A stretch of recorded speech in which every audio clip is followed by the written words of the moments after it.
ويسر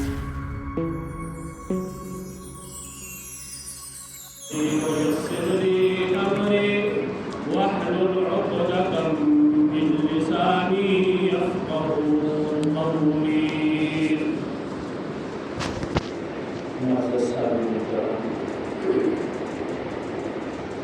آج پہلی مرتبہ آپ اس مسجد میں آپ سے ملاقات کا شرف حاصل ہو رہا ہے.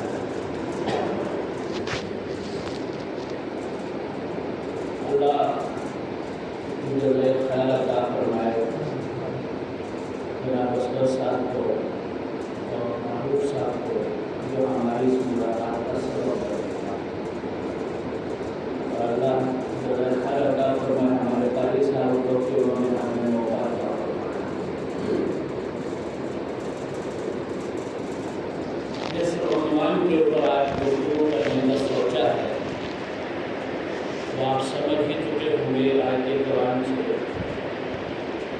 خطبے میں نے تلاوت کی کہ وَمَا أَرْسَلْنَاكَ إِلَّا رَحْمَةً لِلْعَالَمِينَ. اللہ نے اپنے حبیب محمد مصطفیٰ صلی اللہ علیہ وسلم جب بھی حضور کا نام آئے تو پیارے آقا صلی اللہ علیہ وسلم کا حق یہ ہے کہ ہم صلی اللہ علیہ وسلم فوراً پیارے کریم آقا صلی اللہ علیہ وسلم کو اللہ کی دنیا کے اندر مبعوث فرمایا تو کلمہ حسن کے ساتھ فرمایا وَمَا أَرْسَلْنَاكَ إِلَّا رَحْمَةً لِلْعَالَمِينَ. ہم نے آپ کو دنیا میں سراپائے رحمت بنا کر دیا. حضور اکرم سرور عالم صلی اللہ علیہ وسلم کی رحمت سے امت کے ہر طبقے کو حصہ ملا، بلکہ صرف امت نہیں مخلوق کے ذرے ذرے کو حصہ ملا. اللہ رب العزت نے جیسے قرآن میں فرمایا اپنے لیے رب العالمین الحمدللہ رب العالمین، تمام تعریفیں اس اللہ کے لیے ہیں جو تمام جہانوں کا رب ہے. اسی انداز سے اللہ نے اپنے حبیب محمد مصطفیٰ صلی اللہ علیہ وسلم کے لیے فرمایا وَمَا أَرْسَلْنَاكَ إِلَّا رَحْمَةً لِلْعَالَمِينَ. ہم نے آپ کو تمام جہانوں کے لیے رحمت بنا کر دیا. عالم کی کئی قسمیں ہیں. ایک عالم دنیا ہے، ایک عالم برزخ ہے، ایک عالم آخرت ہے، ایک عالم انس ہے، عالم جن ہے، عالم حیوانات ہے، عالم نباتات ہے. یعنی کئی قسمیں ہیں عالم کی. ہر عالم کے لیے، ہر ایک کے لیے اللہ نے اپنے محبوب کو رحمت بنا کر دیا. اور جس دور میں پیارے آقا محمد مصطفیٰ صلی اللہ علیہ وسلم دنیا میں تشریف لے آئے، اگر ہم اس دور کا مشاہدہ کریں، اگر ہم اس جاہلیت کے کاموں کو دیکھیں تو یقیناً وہ دور ایسا تھا جس میں کسی مصلح کی ضرورت تھی. وہ دور ایسا تھا جس میں کسی ہادی کی ضرورت تھی. وہ دور ایسا تھا جس میں کسی ایسے شخص کی ضرورت تھی جو اپنے آپ کو نہیں، اپنے سے بڑھ کر اپنی امت سے پیار کرنے والا ہو. اس نے آ کر اس دور کے اندر اصلاح کرنا شروع کیا. اور قربان جائیں پیارے آقا صلی اللہ علیہ وسلم کہ پیارے آقا صلی اللہ علیہ وسلم دن کو بھی اس امت کے لیے مانگ رہے ہیں، رات کو اٹھ کے بھی مسلموں پہ کھڑے ہو کے اس امت کے لیے مانگ رہے ہیں. جب حج کے لیے تشریف لے گئے تو میدان عرفات میں ایک لمبے وقت تک تپش دھوپ کی پڑ رہی ہے اور اپنی سواری پر کھڑے ہاتھ کھڑے ہیں اور مانگ رہے ہیں اللہم اغفر لامتی، اے میرے اللہ میری امت کی بخشش اور مغفرت کرو. وہاں بھی امت کے لیے مانگا. اللہ کے حبیب صلی اللہ علیہ وسلم نے ہمیں کسی مقام پر بلایا نہیں ہے، اور صرف دنیا میں نہیں آخرت میں بھی کریم آقا صلی اللہ علیہ وسلم ہمیں بھولے کہ نہیں. جب میدان حشر قائم ہوگا تو سفارش کے لیے حضور صلی اللہ علیہ وسلم جب پلسرات ہوگا تو سفارش کے لیے حضور صلی اللہ علیہ وسلم، جب حوض کوثر کے اوپر ہوں گے تو پانی پلانے کے لیے حضور صلی اللہ علیہ وسلم، پیارے آقا صلی اللہ علیہ وسلم کی رحمتیں ہر وقت، ہر انداز میں، ہر دور میں محسوس کرتے رہیں گے۔ تو اللہ نے فرمایا ہم نے آپ کو رحمت للعالمین بنا کر بھیجا، تمام جہانوں کے لیے رحمت بنا کر بھیجا۔ اس دور کی طرف ہم اگر جائیں جس دور میں حضور دنیا میں تشریف لائے تو وہ دور جاہلیت کی انتہا کا تھا، اور کیسی جاہلیت تھی کہ برادری کی رسومات کو، برادری کے رسم و رواج کو وہ دین کے اوپر ترجیح دیتے تھے۔ وہ دنیا کی ناک کٹنے کی خاطر کہ ہماری ناک نہ کٹ جائے اپنی اولادوں کو کاٹ دیتے تھے۔ حضور اکرم سرور عالم صلی اللہ علیہ وسلم کے پاس ایک ساتھی آتے ہیں، آ کر اپنا قصہ بیان کرتے ہیں، بڑا دردناک قصہ ہے۔ اس سے جاہلیت کے دور کا تھوڑا سا اندازہ ہوگا کہ وہ کیسے سنگدل لوگ تھے، کیسی کیسی ان کی رسومات تھی، کیسے گرے ہوئے معاشرے کے افراد تھے، اور اللہ نے محبوب کی دولت کیسی رحمتیں بھیجی۔ پیارے آقا صلی اللہ علیہ وسلم کے آنے سے وہ جاہلیت کیسے چھٹی ہے، کیسے دور ہوئی ہے، اندھیرے کیسے ختم ہوئے ہیں۔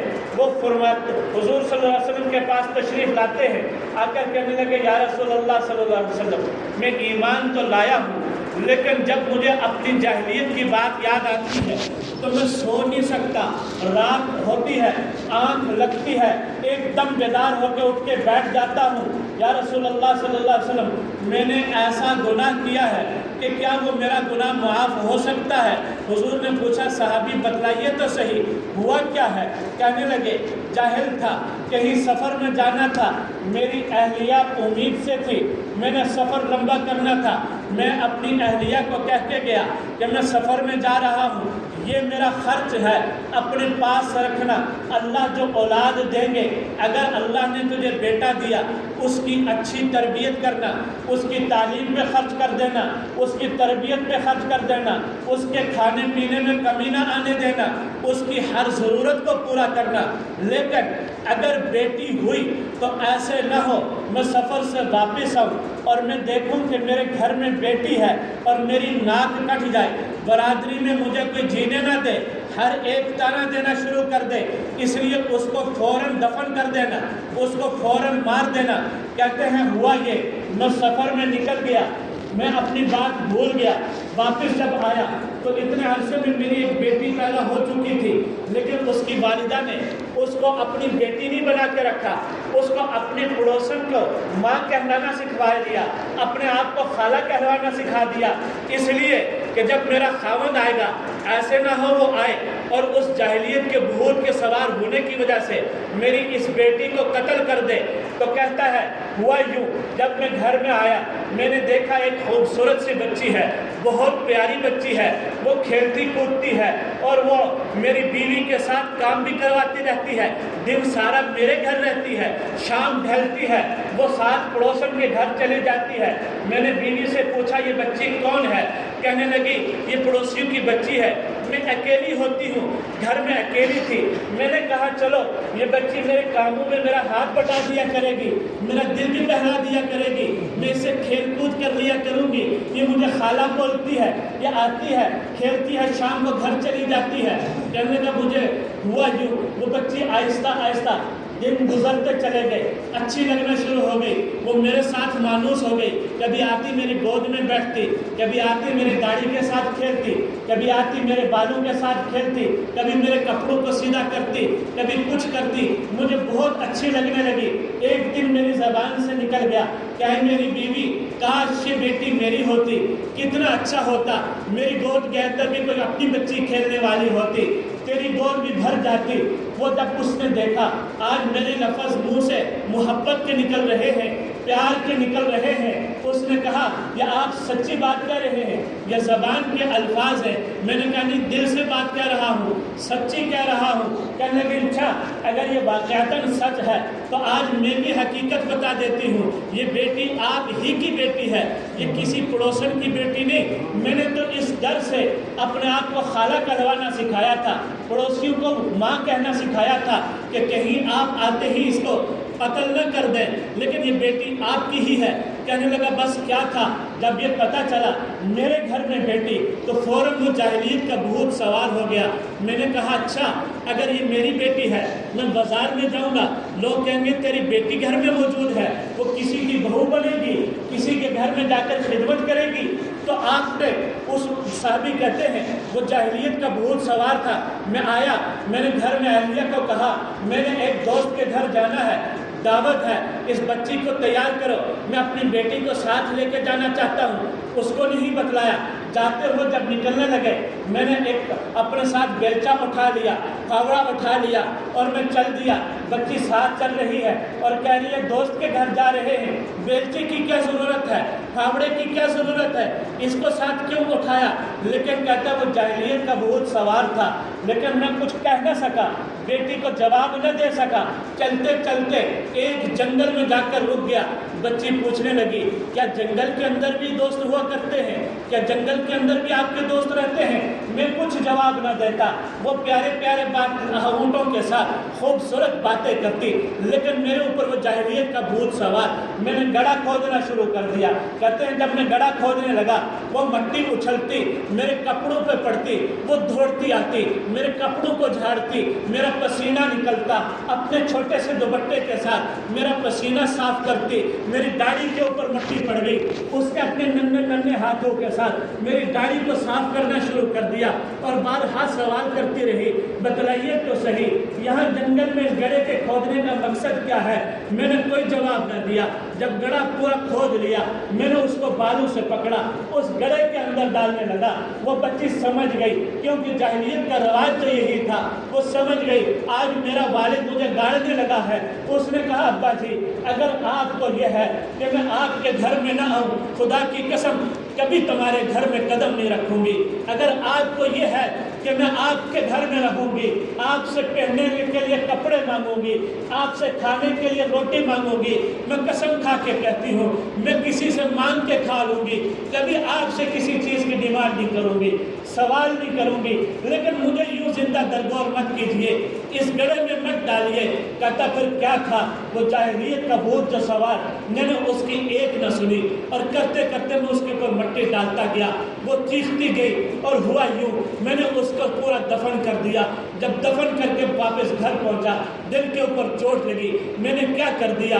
پھر آہستہ آہستہ ہوا یہ آپ تشریف لائے، میں آپ کے اوپر ایمان لے آیا، لیکن ہوتا یہ ہے اس دن سے آج تک جو ہی رات کو سوتا ہوں تو وہ بچی میرے خواب میں آتی ہے اور پھر میرا گریبان پکڑتی ہے اور پھر کہتی ہے بتلا اس دن تیرا کیا بنے گا جس دن اللہ پوچھے گا کہ جب زندہ دور کی ہوئی بچیوں سے پوچھا جائے گا بتلاؤ بِأَيِّ ذَنبٍ قُتِلَتْ، کس گناہ میں تمہیں قتل کیا گیا تھا، تو کیا جواب دے گا؟ یا رسول اللہ صلی اللہ علیہ وسلم میں بہت پریشان ہوں، کریم کملی والے آقا یہ واقعہ سنتے ہیں آپ کی آنکھوں سے آنسو جاری ہو جاتے ہیں۔ پیارے آقا صلی اللہ علیہ وسلم نے تو بچیوں کی یہ فضیلت بیان کی ہے۔ حضور نے فرمایا جس نے 2 بچیوں کو پالا، دونوں کو پرورش کیا، ان کی شادی کروا دی، کل روز قیامت میں اور وہ جنت میں یوں دو اکٹھے ہوں گے۔ میرے بھائی بچیوں کو بوجھ نہ سمجھنا۔ پہلے کریم آقا محمد مصطفیٰ صلی اللہ علیہ وسلم نے فرمایا جس گھر میں بچی پیدا ہوتی ہے وہاں وہ اللہ کی رحمتیں لے کر آتی ہے، یہ بچیاں اللہ کی رحمتیں ہیں۔ حضور صلی اللہ علیہ وسلم نے اپنی زندگی میں ہمیں بتلا دیا اپنی بہنوں کے ساتھ، اپنی بچیوں کے ساتھ رویہ کیسے رکھنا ہے۔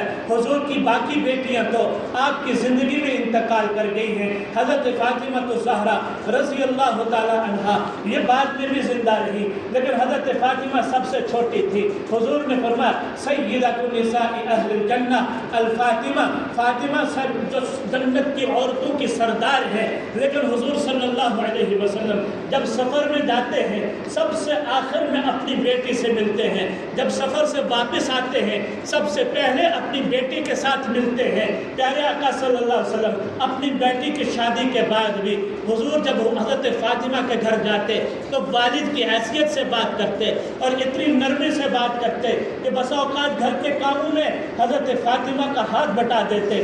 ایک دن حضرت فاطمہ روٹی بنا رہی ہے، حضرت حضور صلی اللہ علیہ وسلم نے فرمایا فاطمہ میں آپ کو روٹی پکانا میں سکھا دوں، مجھے تو ایک روٹی میں بھی لگا دیتا ہوں۔ حضرت فاطمہ کہنے لگی، مسکرائیں، کہنے لگے ابا جی آپ کی خواہش ہے آپ ضرور روٹی لگائیں، کائنات کے سردار ہیں، وجہ کائنات ہیں، اللہ کے بعد کسی کا مقام ہے تو محمد الرسول اللہ صلی اللہ علیہ وسلم سے بڑھ کر کسی کا ہو نہیں سکتا، اللہ کے بعد کسی کا علم ہے تو حضور سے بڑھ کر کسی کا علم ہو نہیں سکتا۔ حضور صلی اللہ علیہ وسلم اتنے بڑے مقام پر ہو کر اپنی بیٹی کا دل بہلا رہے ہیں، گھر میں جا رہے ہیں، کہا فاطمہ مجھے بھی دو، میں بھی ایک روٹی بناتا ہوں۔ پتہ چلا گھر کے معاملات میں بڑا افسر ہو، بڑے عہدے کے اوپر ہو، بڑے مقام کے اوپر ہو، گھر کے اندر وہ مقام نہیں لے کے آنا، وہ مقام آپ کے باہر ہے۔ کوئی خطیب ہے تو باہر ہے، کوئی عالم ہے تو باہر ہے، کوئی بہت بڑا افسر ہے تو باہر ہے، کوئی وزیر اعظم ہے تو باہر ہے، کوئی ڈی سی ہے تو باہر ہے۔ گھر کے معاملات کے اندر مل جل کر کام کرنا، ایک دوستانہ ماحول رکھنا، یہ ہمارے کریم آقا محمد رسول اللہ کی رحمت کا اثر ہے۔ ورنہ جاہلیت میں تو یہ ہوتا تھا کہ بری نظر سے دیکھا جاتا تھا، عورتوں کو تو قریب آنے نہیں دیا جاتا تھا، اولاد بیٹیوں کو تو زندہ ہی نہیں چھوڑا جاتا تھا، اور اگر کوئی زندہ بچ جاتی تو نعوذ باللہ اس کے ساتھ ایسی زیادتی والا معاملہ کیا جاتا تھا، ایسی رسوائی والا معاملہ کیا جاتا تھا جو دشمن سے آج کوئی نہیں کر سکتا۔ لیکن حضور صلی اللہ علیہ وسلم نے بتلا دیا نہیں، جب گھر جاؤ اپنے بچوں کو وقت دو، اپنی بیوی کو وقت دو، اپنی اولاد کو وقت دو، یہ اس کی محتاج ہے، اس کی ضرورت بیان کرنے کی یہ ہے۔ آج کے دور کے اندر اس کی بڑی کمی ہے، آج ہم شکوے کرتے ہیں ہماری اولادیں خراب ہو گئی، آج ہم شکوہ کنا ہیں ہماری اولاد ہمارے ہاتھ سے نکل گئی، وہ نافرمان ہو گئی۔ لیکن کبھی میں اپنے اوپر غور کروں، میں نے اولاد کی تربیت کے لیے کتنا وقت دیا ہے؟ کیا کہیں ایسے تو نہیں سارا دن باہر رہا، رات کو گھر پہنچا، موبائل کھول لیا، خبریں سن لی، فیس بک دیکھ لی، واٹس ایپ دیکھ لیا، اور میں اپنے بچوں کی تربیت کا سوچ نہیں رہا، ان کو وقت نہیں دے رہا۔ اور اگر بچہ بچی آتی ہے، کوئی آ کے بات پوچھتی ہے، اس کو ڈانٹ کے آگے سے بھیج دیا اور یہ سمجھا کہ شاید میں بڑا ہو گیا ہوں، مجھ سے میری بیوی بھی ڈرتی ہے، میرے بچے بھی ڈرتے۔ نہیں، ایسے نہیں، والد تو وہ ہوتا ہے نا جب گھر جائے تو بیٹا کہے میرا بابا آ گیا ہے، میرے ابو آ گئے ہیں، میرے والد صاحب آ گئے ہیں، وہ خوشی سے پھول جائے، بیٹی خوشی سے پھول جائے۔ حضور صلی اللہ علیہ وسلم کیا کر رہے ہیں؟ روٹی بنانا سکھا رہے ہیں۔ روٹی بنائی، حضور صلی اللہ علیہ وسلم نے روٹی جب تیار کر لی، کہا فاطمہ اس روٹی کو تندور میں لگا دو، اور آپ حضرت فاطمہ نے وہ جو ہم بناتے ہیں وہ توا سا، اس کے اوپر وہ رکھی روٹی اور گدی کے اوپر روٹی رکھ کے کہا یا رسول اللہ صلی اللہ علیہ وسلم ابو جی آپ اس کو تندور کے اندر لگا دیں۔ حضور نے تندور کے اندر لگا دی، بعض نے کہا حضرت فاطمہ نے خود تندور میں لگا دی۔ جب لگائی حضرت فاطمہ پھر روٹیاں پکانا شروع ہو گئی، حضور واپس آ گئے، دل بہلانا مقصود تھا، واپس تشریف لے آئے۔ حضرت فاطمہ نے ساری روٹیاں پکا لی، سب روٹیاں پک گئی، حضور نے جو روٹی لگائی تھی وہ وہی تندور میں ویسی کی ویسی ہی رہی۔ حضور صلی اللہ علیہ وسلم کے پاس تشریف لائی، ابا جی آپ نے جو روٹی لگائی تھی میں تو ساری روٹیاں لگا کے فارغ ہو گئی ہوں، وہ روٹی تو ویسی کی ویسے ہی ہے، اس کو تو آگ چھو ہی نہیں رہی، اس کو تو تپش آ ہی نہیں رہی۔ فرمایا بیٹی جس کو محمد صلی اللہ علیہ وسلم کا ہاتھ لگ جائے اس کو پھر دنیا کی آگ نہیں چھوتی، اس کو جہنم کی آگ نہیں چھوتی۔ تو آج ہم اس رحمت کائنات صلی اللہ علیہ وسلم کی سنتوں کو اپنا لیں، اس کے دین کے اوپر چلے تو یقین کیجئے ان کی سنتوں کو اپنانے سے ہم جنتی بن سکتے ہیں کہ جہنم کی آگ ہمیں نہیں چھوئے گی۔ پیارے کریم آقا صلی اللہ علیہ وسلم سے بیٹیوں کو حصہ ملا۔ پیارے کریم آقا صلی اللہ علیہ وسلم کی بلا آپ کے آمد سے پہلے والدین کے ساتھ کیا سلوک ہوتا تھا؟ والدہ جب والد فوت ہو جاتا تو جیسے میراث تقسیم ہوتی، وہاں میراث کی تقسیم میں والدہ کو بھی تقسیم کیا جاتا تھا۔ اٹھاؤ کتابوں کو، تاریخ کی کتابیں دیکھو، وہ تقسیم کیوں کیا جاتا تھا؟ آج بھی تقسیم ہوتی ہے۔ حضور صلی اللہ علیہ وسلم کی تعلیمات پر عمل کرنے والے ایک صاحب نے مجھے اپنا قصہ سنایا، وہ وہ کہنے لگے کہ ایسے ہوا والد محترم فوت ہو گئے، میرے بڑے بھائی بھی ہیں چھوٹے بھی ہیں، میں دین کے ساتھ لگا ہوا ہوں، وہ دنیا دار ہیں، میں نے دیکھا وہ دنیا کے اندر بہت مشغول ہیں، والدہ کی خدمت میں وقت نہیں دے سکتے۔ میں نے سارے بھائیوں کو جمع کیا، جمع کر کے ان کو یہ کہا کہ میں اپنی والدہ کو رکھنا چاہتا ہوں، اس کے بدلے میں جو میراث میں میرا حصہ ہے میں وہ تم کو دینا چاہتا ہوں، تم یہ سودا قبول کرتے ہو۔ لیکن ایک وقت وہ تھا میراث میں اس وقت والدہ یوں تقسیم ہوتی تھی کہ والدہ کو لونڈی بنا کر، نوکرانی بنا کر، باندی بنا کر رکھا جاتا تھا اور تقسیم کیا جاتا، جیسے باقی باندیوں کی تقسیم ہو رہی ہے، جیسے نوکرانیوں کی تقسیم ہو رہی ہے، والدہ کی بھی تقسیم ہوتی۔ لیکن حضور صلی اللہ علیہ وسلم دنیا میں تشریف لائے، آپ کی رحمت سے والدہ کو حصہ ملا۔ کیا حصہ ملا؟ حضور صلی اللہ علیہ وسلم نے فرمایا ان الجنت تحت اقدام امہاتکم، اے لوگوں اگر تم جنت کے متلاشی ہو تو یاد رکھو ماں کی قدم بوسی میں جنت ملے گی، تم دور نہ جاؤ، اپنی والدہ کا دل خوش کر لو، تمہیں جنت حاصل ہو جائے گی۔ اور پھر سمجھانے کے لیے حضور صلی اللہ علیہ وسلم نے کیا خوبصورت فرمایا کاش میری والدہ زندہ ہوتی اور محمد مصلی پہ کھڑے ہو کے نماز کے لیے نیت باندھ لیتے، آپ نیت باندھ لیتے، والدہ کہتی یا محمد، اے محمد صلی اللہ علیہ وسلم، میں دوڑتا ہوا جاتا، نماز توڑ دیتا، پہلے اپنی والدہ کی بات کو سنتا، پھر آ کر میں اپنے اللہ کے سامنے عاجزی انکساری کے ساتھ دوبارہ کھڑا ہو جاتا۔ ہو سکتا والدہ کسی ایسی مجبوری میں ہو کہ اب وہ مجبوری میرے علاوہ کوئی دور نہ کر سکتا ہو، نماز پھر پڑھنے کا موقع مل جائے گا۔ بتلا دیا نماز سب سے بڑی عبادت ہے، اللہ کے جتنی عبادات مقرر کی ہے ان میں اہم ترین عبادت نماز کی عبادت ہے، لیکن اس کے باوجود اس عبادت سے بھی اگر ماں مجھے پکارتی میں چھوڑ کر پہلے ماں کی بات کو سن لیتا۔ آج کا نوجوان سن لے کہ اس ماں نے تمہارے لیے کیا کیے، اللہ کا قرآن کہتا ہے اس نے پیٹ در پہ اپنے بوجھ کو پیٹ میں رکھا ہے اور پھر اس ولادت کی تکلیف کو برداشت کیا، پھر اس بچے کو جنا، پھر بچہ بچپن سے لے کر جوانی تک، بڑھاپے تک، جوانی تک پہنچا، کن کن مراحل سے گزرا۔ بڑے تو سمجھتے ہیں، بچوں کو اس کا احساس نہیں کہ ایک والد اپنے اولاد کے لیے کیا کیا نہیں کرتا، کتنی مشقتیں، کتنی مشکلیں جھیل کر آتا ہے۔ لیکن حضور صلی اللہ علیہ وسلم کے ارشادات کو یاد رکھنا، کبھی یہ نہ کرنا کہ تمہاری والدہ کا دل تم سے دکھ جائے، کبھی ایسے نہ کرنا تمہارے والد کا دل تم سے دکھ جائے۔ کبھی بھی والدین اولاد کے خلاف کوئی بات نہیں کرتے، وہ ہمیں اگر کسی کام سے منع کرتے ہیں تو ان کی عمر ہم سے زیادہ، ان کا تجربہ ہم سے زیادہ، ان کا وقار ہم سے زیادہ، ان کی دنیا دیکھی ہوئی ہم سے زیادہ، وہ ہمارے فائدے کی بات کرتے ہیں، کبھی میرے بھائی ہمارے نقصان کی بات نہیں کریں گے۔ اس لیے جب بھی ایسے ہو والدین کی بات اگر آپ کو اچھی نہیں لگتی، ان کی بات آپ کو سمجھ میں نہیں آتی، اپنے آپ کو سمجھاؤ وہ مجھ سے بڑے ہیں، مقام میں بھی بڑے، مرتبے میں بھی بڑے، اللہ نے اور اللہ کے حبیب نے بھی بڑا کہہ دیا ہے، اس لیے ان کی بات کے ماننے میں خیر ہے۔ والدین کی کبھی نافرمانی نہ کرنا۔ حضور صلی اللہ علیہ وسلم کی رحمت سے حصہ ملتا ہے، والد کو ملتا ہے۔ حضور نے فرمایا رضا الرب فی رضا الوالد وسخط الرب فی سخط الوالد، اللہ کی ناراضگی والد کی ناراضگی میں ہے، اللہ کی رضا والد کی رضا میں ہے۔ کوئی آدمی تہجد گزار ہے، کوئی آدمی صدقہ خیرات کرنے والا ہے، کوئی آدمی مسجدیں بنانے والا ہے، کوئی آدمی بہت زیادہ لوگوں کے ساتھ خیر خیر کے معاملات کرنے والا ہے، لیکن گھر میں اس کا والد اس سے ناراض ہے، یقین کیجئے یہ ساری عبادات ایک جگہ پر رک جائیں گی جب تک رب راضی نہیں ہوگا، جب تک اپنے والد کو راضی نہیں کرے گا۔ اس رحمت سے حصہ اللہ نے بیوی کو بھی دیا، اس رحمت سے حصہ اللہ نے خاوند کو بھی دیا۔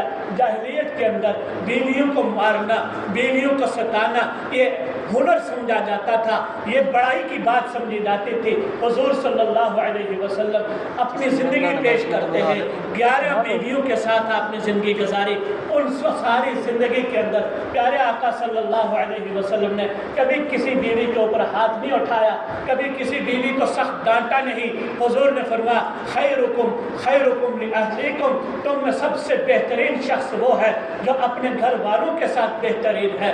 پیارے آقا صلی اللہ علیہ وسلم نے بیوی کو بھی سکھایا، بیوی کو سکھایا کہ خاوند کا مقام اور مرتبہ کیا ہے۔ فرمایا اگر تو خاوند کے مقام اور مرتبے کو سمجھتی ہے تو یاد رکھ، اگر اللہ کے بعد سجدے کی اجازت کسی کو نہیں، اگر اللہ کے بعد کسی کو سجدے کی اجازت دیتا تو میں بیوی کو کہتا وہ خاوند کو جا کر سجدہ کرے، خاوند کا مقام اور مرتبہ سمجھا دیا۔ حضور صلی اللہ علیہ وسلم نے اپنی پیاری بیٹی فاطمہ کی شادی کی اور مثال سمجھا دی۔ فاطمہ کو کہا، ایک دن تشریف لے گئے، گھر کے اندر 100 معاملات ہوتے ہیں، کوئی گھر خالی نہیں ہوتا جس میں تھوڑی بہت اونچ نیچ نہ ہو، جس میں جھگڑے نہ ہوں۔ حضور صلی اللہ علیہ وسلم گھر تشریف لے گئے، جا کر حضرت فاطمہ تو زہرا سے پوچھا، فاطمہ بیٹی علی کہاں ہیں؟ کہنے لگی علی تو اس وقت گھر میں نہیں ہے۔ کہا کدھر گئے ہیں؟ کہا تھوڑی سی بات ہوئی، ناراض ہو کے گھر سے نکل گئے ہیں۔ گھر کے اندر سے ناراضگی سے نکلنا صحابہ میں بھی موجود تھا۔ حضور صلی اللہ علیہ وسلم نے بتلایا اگر تم اپنی عورت کے اندر 99 عیب دیکھو، ایک خوبی دیکھو تو یہ یاد رکھو، اپنے ذہن کو اس خوبی کے اوپر مرکوز کرو، اس کی طرف متوجہ کرو کہ اتنے عیبوں کے ہوتے ہوئے ایک خوبی تو ہے نا، یہ خوبی اس کی ایسی ہے جو کسی اور کے اندر موجود نہیں، تاکہ اس خوبی کو دیکھو گے۔ یاد رکھیے میاں بیوی کا رشتہ ایسا رشتہ ہے جب میاں بیوی ایک دوسرے کو پیار کی نظر سے دیکھتے ہیں، رب ذوالجلال ان کو پیار کی نظر سے دیکھتے ہیں، اور شیطان سب سے زیادہ خوش اس وقت ہوتا ہے جب میاں بیوی کا آپس کا رشتہ ٹوٹتا ہے۔ اسی لیے تو حضور صلی اللہ علیہ وسلم نے فرمایا نا، اگر کوئی خاوند اپنی بیوی کے منہ کے اندر لقمہ دیتا ہے اور اس لیے دیتا ہے میرا رب اس سے مجھ سے راضی ہوگا، میری بیوی اس سے خوش ہو جائے گی اور اس کی خوشی اللہ کے لیے ہوگی، تو اللہ اس لقمہ دینے کے اوپر بھی اس کو صدقہ کرنے کا ثواب عطا فرماتے ہیں۔ پیارے آقا صلی اللہ علیہ وسلم نے میاں بیوی کے حقوق کو بیان فرمایا۔ حضرت علی مرتضیٰ کو پوچھا کدھر گئے ہیں؟ کہا مسجد نبی کی طرف تشریف لے گئے، کیونکہ صحابہ کا جانا مسجد کی طرف ہی ہوتا تھا۔ آج لوگ کہتے ہیں نا ملا کی دوڑ مسجد تک، میں کہتا ہوں صحابہ کی دوڑ بھی بھائی مسجد تک ہی تھی، کہیں اور نہیں جاتے تھے۔ جب ناراض ہوئے فاطمہ کو بھی پتا ہے جانے والا کدھر جا رہا ہے، مسجد نبی کی طرف۔ حضور صلی اللہ علیہ وسلم تلاش کرنے جا رہے ہیں، وہ بھی مسجد نبی کی طرف گئے، جا کر دیکھا حضرت علی رضی اللہ تعالیٰ عنہ مسجد نبی کے صحن میں مٹی کے اوپر لیٹے ہوئے ہیں، ایک اینٹ سرانہ بنائی ہوئی ہے اور سو رہے ہیں۔ حضور صلی اللہ علیہ وسلم نے جا کے ہلایا، اٹھایا اور فرمایا قم یا ابا تراب، اے ابو تراب آپ اٹھ جاؤ، یعنی مٹی والے جسم مٹی میں لگا ہوا لت پتہ سوئے ہوئے انسان کروٹ تبدیل کرتا ہے، مٹی تھی اس وقت تو ٹائلیں نہیں لگی ہوئی تھی مسجد نبی میں، اس وقت تو مسجد نبی کی یہ سجاوٹ نہیں تھی، مٹی اور وہ بھی صحرا کی مٹی ہو، دھوڑ ہو، وہ سارے لت پت تھے مٹی میں۔ تو حضور نے فرمایا ابو تراب اٹھ کے کھڑے ہو جاؤ، مٹی والے اٹھ کے کھڑے ہو جاؤ۔ حضور حضرت علی فوراً اٹھ کے کھڑے ہو گئے۔ ادب میں حضور نے اپنے ہاتھوں سے علی کے کپڑوں کو جھاڑا، فرمایا علی میری بیٹی سے مجھے بہت پیار ہے، کہ میرے جگر کا ٹکڑا ہے، اس سے ناراض نہ ہوا کر، میں آپ کی صلح کرواتا ہوں، جاؤ میرے گھر، میرے ساتھ میرے چلو۔ اپنے گھر تشریف لے گئے، حضرت فاطمہ کو بتایا فاطمہ میری بیٹی سن، اگر علی تجھ سے ناراض ہوگا محمد الرسول اللہ تجھ سے ناراض ہوگا، اور اگر علی تجھ سے راضی ہوگا محمد الرسول اللہ تجھ سے راضی ہو گئے۔ بتلاؤ تو صحیح، آج اگر والدین اپنی بیٹیوں کی تربیت یوں کریں تو کیوں کسی کے گھر کے اندر جھگڑا ہوگا، کیوں فساد ہوگا؟ بیٹی گھر میں ناراض ہو کر اپنے میکے جاتی ہے اور والد اس کو وہیں سے اٹھائے، کہیں نہیں جب تک تیرا خامد تجھ سے راضی نہیں ہوتا تم میرے گھر مت آنا، ہاں راضی ہو کر تو 1000 مرتبہ آئے، میں تیرا والد ہوں، میں تیری والدہ ہوں۔ بتاؤ جھگڑوں کی جڑیں کٹ جاتی ہے یا نہیں کٹ جاتی؟ حضور کی رحمت سے حصہ خامد کو بھی ملا، حضور کی رحمت سے حصہ بیوی کو بھی ملا۔ پیارے کریم آقا صلی اللہ علیہ وسلم کی رحمت کا حصہ صرف انسانوں کو نہیں میرے بھائی جانوروں کو بھی ملا، درختوں کو بھی ملا۔ حضور صلی اللہ علیہ وسلم نے فرمایا کسی نے جانور پالا ہو تو وہ اس کی اگر اس کی ضروریات کا خیال نہیں رکھتا، اس کی بھوک پیاس کا خیال نہیں رکھتا، قیامت کے دن وہ مجرم بن کے حاضر ہوگا۔ حضور صلی اللہ علیہ وسلم نے مثالیں دے کے سمجھایا کہ جانوروں کے ساتھ رعایت کا معاملہ کیا ہے، اللہ اس کے اوپر کتنا عطا فرماتے ہیں۔ کہتے ایک فاحشہ عورت جا رہی تھی، راستے کے اندر دیکھا ایک کتا پیاز کی وجہ سے اس کی زبان باہر نکلی ہوئی ہے اور وہ کتا پیاز کی وجہ سے تڑپ رہا ہے۔ اس کے ذہن میں آیا میں اس کتے کو پانی پلا دوں۔ اس نے دیکھا کنواں گہرا تھا، کوئی چیز نظر نہیں آ رہی تھی، اس نے اپنی جوتی اتاری، دوپٹے سے باندھی، کنویں کے اندر ڈالی، جوتی سے پانی نکال کر اس کتے کو پلایا۔ اس کتے نے اس پانی کو پیا، یوں آسمان کی طرف دیکھا، اور یہ آسمان کی طرف دیکھنا میرے بھائی ہر چیز اللہ کا شکر ادا کرتی ہے۔ میں نے اپنی آنکھوں سے ایک بڑا عجیب واقعہ دیکھا۔ ہم بیٹھے ہیں مسجد کے جو اوور فلو کا پائپ آتا ہے ٹینکی سے، اس ٹینکی کو دیکھ گرمی کی شدت تھی، ہم ایسے پنکھا لگا کر باہر بیٹھے ہوئے تھے۔ میں نے دیکھا کوا اڑتا ہوا آیا اور اڑتے اڑتے آ کر اس پائپ کے اوپر بیٹھا، اس کے اندر چونچ ڈالی، پھر ایسے اس نے سر ہلایا، بڑا پریشان ہو گیا، پھر ایسے آسمان کی طرف نظر اٹھائی، سخت گرمی ہے اور کوئی موٹر نہیں چل رہی، ٹینکی کے اندر پانی کم ہے اور پانی اوور فلو نہیں ہو رہا۔ ایسے اوپر نظر کی اور واپس اس نے چونچ اپنے اسی پائپ کے اندر ڈالی۔ میرے دیکھتے دیکھتے اس پائپ سے پانی کے قطرے ٹپکنا شروع ہو گئے۔ میں نے کہا یا اللہ تیری شان، تو اپنے پرندوں کو بھی یوں نہیں چھوڑتا، وہ بھی جب تجھ سے مانگتے تو عطا کرتا ہے، یہ بندہ تیرا ہے، جب تجھ سے مانگے گا تو اس سے محروم کیسے کرے گا؟ تو اس کتے نے آسمان کی طرف نظر اٹھائی، چل دیا۔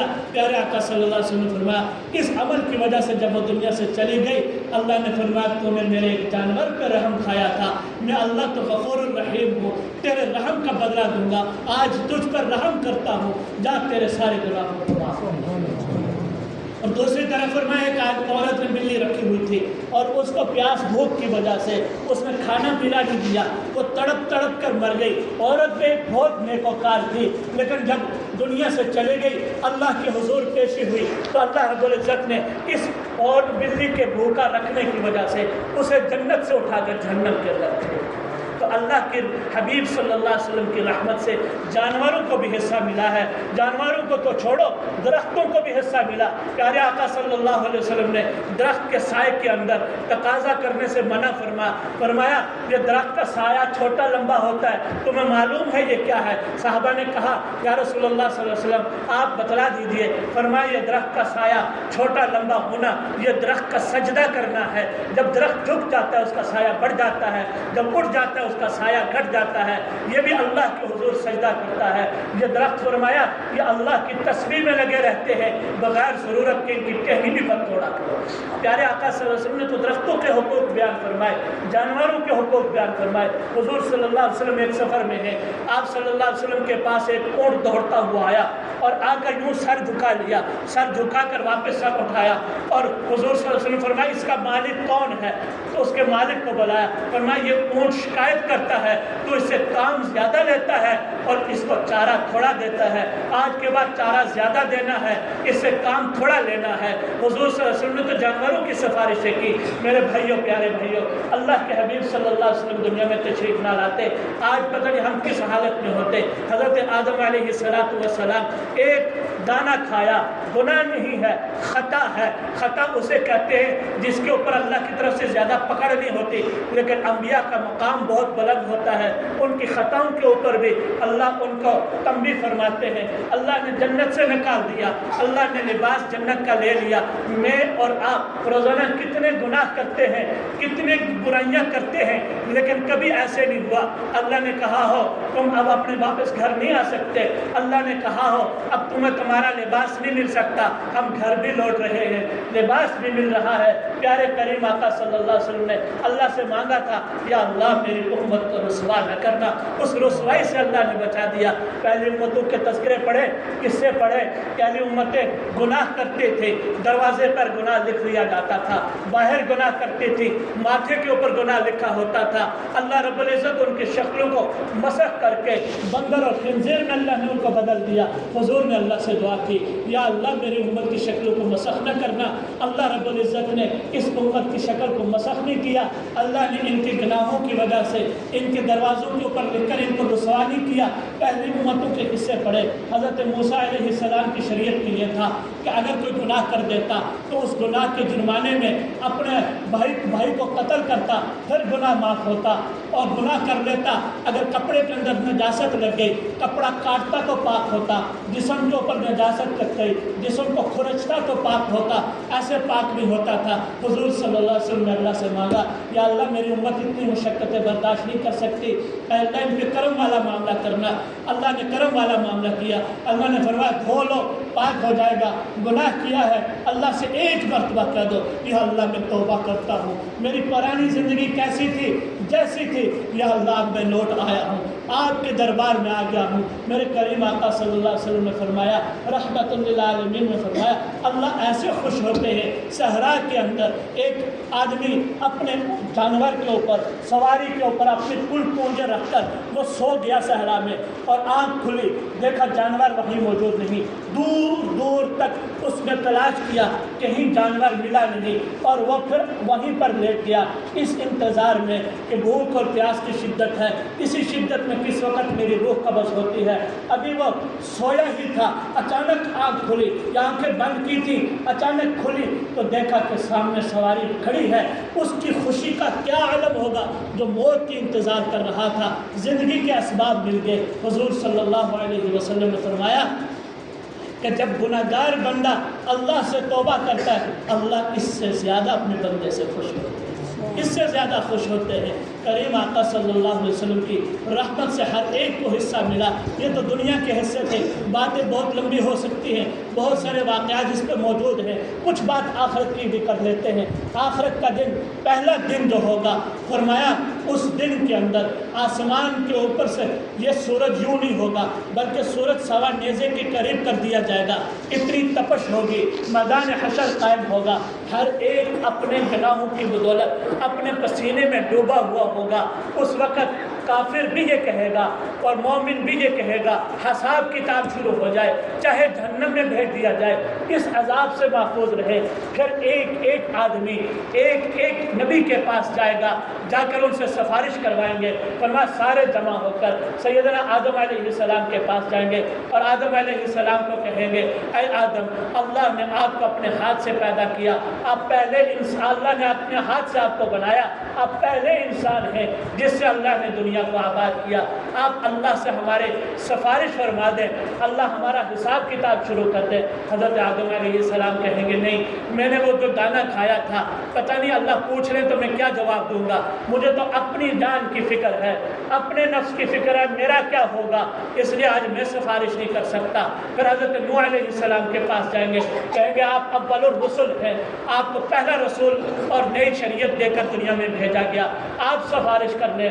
وہ بھی انکار کر دیں گے، وہ کہیں گے میں نے اپنے بیٹے کے لیے دعا مانگ لی تھی، اللہ نے پوچھ لیا کیوں مانگی تھی، میں کیا جواب دوں گا۔ یوں کرتے کرتے سارے نبیوں کے پاس ہوتے ہوئے حضرت عیسیٰ علیہ السلام کے پاس پہنچیں گے۔ عیسیٰ علیہ السلام کہیں گے، آج تمہیں کوئی معاف نہیں کر سکتا، کوئی تمہاری سفارش نہیں کر سکتا، ایک ہی ذات ہے، محمد الرسول اللہ رحمت اللہ، وہ آپ کی سفارش کر سکتے ہیں، رحمت للعالمین ہے، وہ دنیا میں بھی رحمت تھے، آخرت میں بھی رحمت ہے، جاؤ ان کے پاس۔ حضور کے پاس سارے تشریف لے آئیں گے۔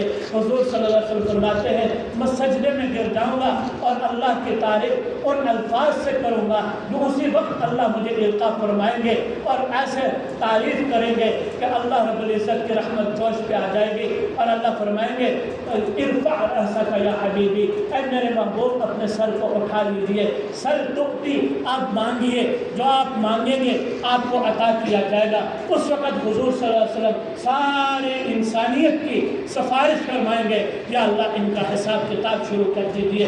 پھر اپنی امت کی الگ سے سفارش ہوگی، اپنی امت کے لیے مزید سفارش فرمائیں گے۔ پھر حضور صلی اللہ علیہ وسلم فرمایا، تم نے اگر مجھے وہاں تلاش کرنا ہو تو میرے امت لیو، مجھے تلاش کرنے کے لیے حوض کوثر پہ دیکھنا، میں حوض کوثر پہ تمہیں ملوں گا، وہاں نہ ملا تو پھر مجھے پلسرات پہ دیکھ لینا، پلسرات پہ کھڑے ہو کے تمہارا استقبال کروں گا۔ حضور پلسرات پہ اس امت کے استقبال میں کھڑے ہوں گے، حوض کوثر پہ اس امت کے استقبال میں کھڑے ہوں گے۔ حضور صلی اللہ علیہ وسلم نے تو دنیا میں بھی امتی امتی کہہ کے زندگی گزار دی، آخرت میں بھی امتی امتی کہہ کے آپ امت کی سفارش کرتے رہیں گے۔ پیارے آقا صلی اللہ علیہ وسلم کی یہ سفارش قبول ہوگی۔ حضور نے فرمایا ہر نبی کی ایک دعا اللہ نے ان کو اختیار دیا تھا، آپ مانگے میں آپ کی دعا کو قبول کروں گا۔ ہر نبی کی دعا دنیا میں قبول ہو گئی، میں نے اپنی وہ دعا اپنی امت کے لیے آخرت کے لیے ذخیرہ کر کے رکھی ہے کہ میں اپنی امت کے گناہ گاروں کے لیے کل اللہ کے ہاں سفارش کروں گا، یا اللہ ان کو جہنم کے عذاب سے بچا کر جنت میں داخل فرما۔ آج ہم یہ عہد کریں اس پروگرام، اس جمعے کی اس مجلس میں ہم یہ نیت کر کے اٹھیں کہ پیارے آقا صلی اللہ